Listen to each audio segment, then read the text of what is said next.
कांय दिसां पयलीं गोमंतक टीव्हीन एक व्हिडिओ प्रसारीत केल्लो। त्या प्रमाण एक हॉर्नबिल पक्षी जो आसा तो ताळगांवां दिसून आयिल्लो।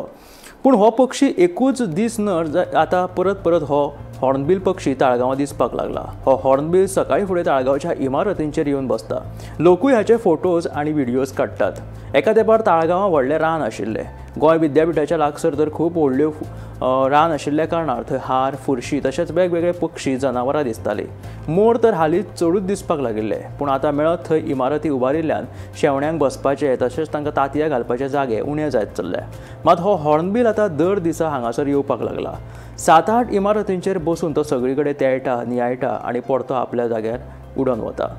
सध्या हो एकलोच हॉर्नबिल दर दिसा ताळगांवां दिश्टी पडपाक लागला।